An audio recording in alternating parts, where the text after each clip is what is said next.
Hai semuanya, jadi akhirnya saya di rumah juga setelah seharian banyak kegiatan teman-teman. Jadi sorry banget baru sempat update ya teman-teman. Tadi pagi nggak sempat bikin video dan ya hari ini kita akan coba untuk ulas kembali untuk update news tentang market kripto dan juga beberapa data terkait dengan kalender ekonomi. Teman-teman, hari ini kita berada di tanggal 19 Mei 2024. Semoga semuanya dalam keadaan baik. Kita akan mulai langsung pembahasan untuk market dari kalender ekonomi ya teman-teman. Jadi besok itu akan ada beberapa rilis data penting. Salah satunya adalah Fed Chairman Jerome Powell yang akan speech dini hari jam 2.30 besok. Jadi siap-siap dengan volatilitas yang akan mungkin terjadi pada malam hari ini sampai dini hari besok. Kemudian juga ada beberapa member FOMC kayak Bostic, kemudian Barr dan juga Waller yang akan speech di malam hari untuk hari Senin besok. Jadi market sepertinya bakalan mendapatkan banyak komentar dari pejabat The Fed. Kemudian di hari Selasa kita akan dapat speak lagi dari beberapa member FOMC kayak Mester, Bostic, kemudian Janet Yellen, Menteri Keuangan Amerika Serikat, Christine Lagarde dari Eropa, kemudian Fed Governance, Kroesner ya, itu juga akan speech di perdagangan besok. Ada Eurogroup meeting, Fed Waller akan speech lagi. Dan juga Fed Vice Chair, yaitu Barr akan speech di perdagangan hari Selasa. Waduh, ini banyak ya, dari hari Senin sampai Selasa banyak arahan yang akan disampaikan oleh beberapa petinggi dari Bank Sentral.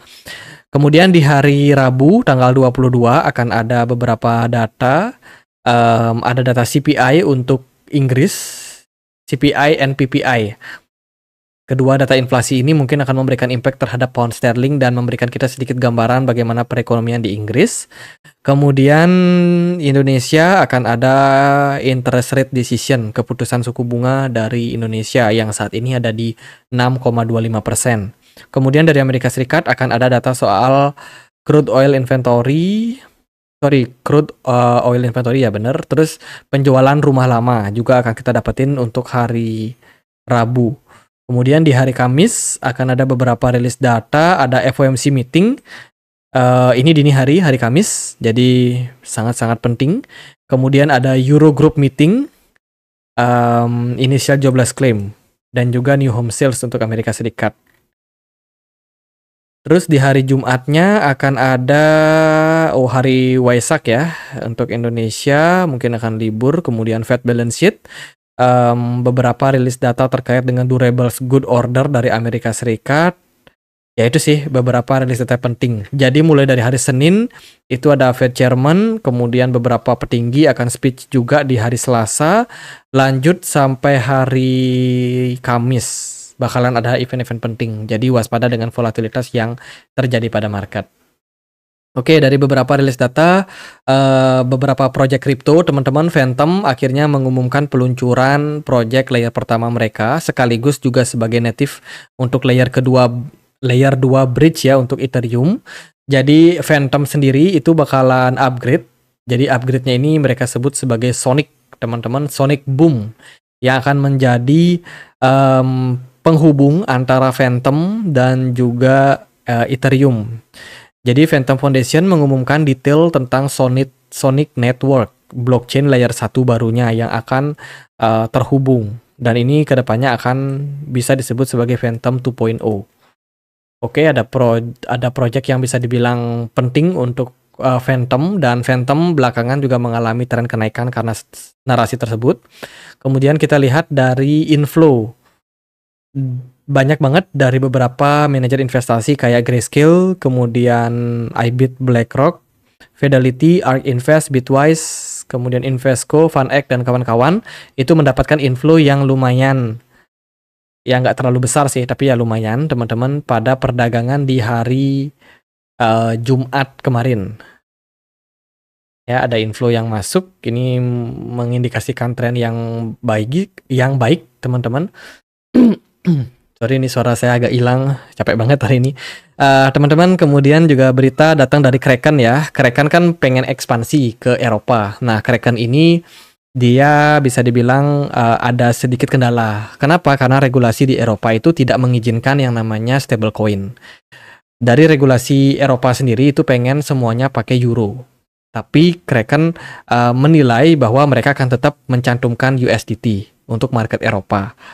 Meskipun nanti mungkin aksesnya itu tidak akan langsung kayak Bitcoin USDT. Mungkin ya USDT bisa dipakai sebagai salah satu alat transaksi aja. Jadi tokennya mungkin akan muncul tapi tidak akan banyak pair untuk perdagangan di Kraken khususnya untuk market Eropa.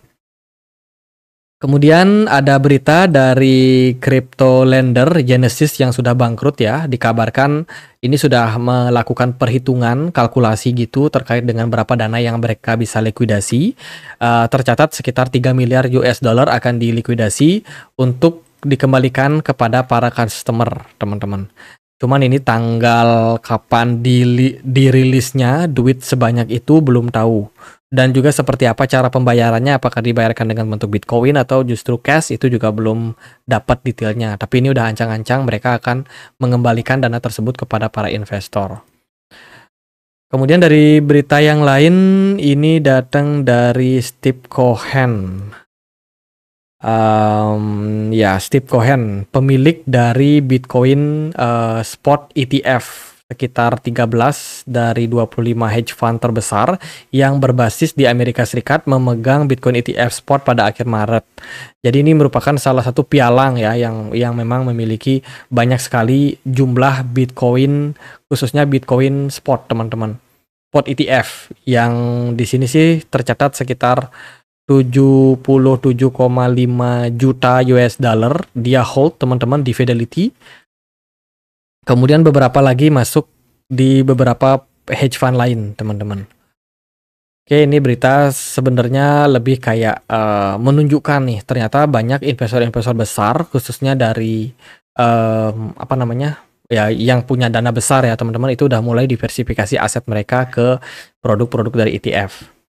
Berita yang lain terkait dengan Ethereum ETF. Ini dari Coinbase ya. Coinbase itu underestimating terhadap approval dari Ethereum ETF. Jadi ini terkait dengan timing and odds atau peluang, teman-teman. Jadi peluang untuk Ethereum ETF ini memang masih ada. Kalau menurut outlook mereka sih sekitar 30-40% kemungkinan Ethereum ETF ini baru bisa mendapatkan approval di tahun ini. Jadi sepertinya masih akan ada beberapa perbincangan dari SEC terkait dengan seperti apa keputusan dari yang namanya Ethereum ETF. Teman-teman, kita masih menantikan ya berita bagusnya untuk market, karena ini bisa banget menjadi salah satu berita bagus, teman-teman, khususnya untuk Ethereum. Jadi peluangnya terlihat kecil, apalagi belakangan bakalan ada deadline tanggal. Oke, ada sedikit gangguan, jadi udah beres. Teman-teman, tanggal 23 dan juga 24 Mei itu akan ada terkait dengan keputusan approval untuk Ethereum ETF ya, yang akan kita dapetin, teman-teman. Ini dari manajer investasi FunX dan juga ARK Invest 21 Share.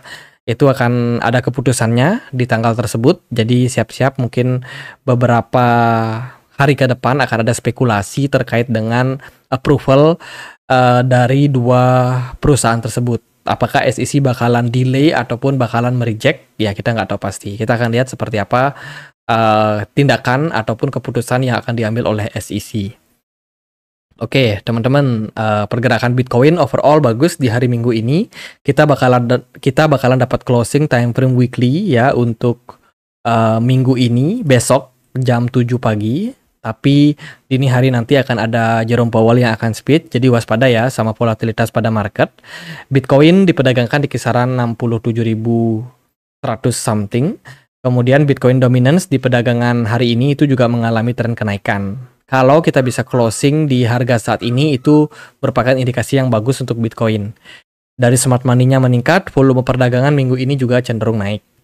Ya, MACD kemarin sudah dead cross dan masih dalam histobar merah. Jadi masih tetap harus berhati-hati.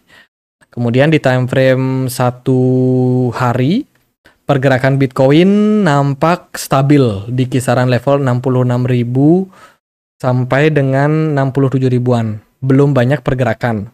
Bahkan di perdagangan hari Sabtu kemarin volumenya nggak terlalu besar dan hari ini juga sangat kecil. MACD-nya masih hijau dan smart money masih cukup menjaga harga dari Bitcoin.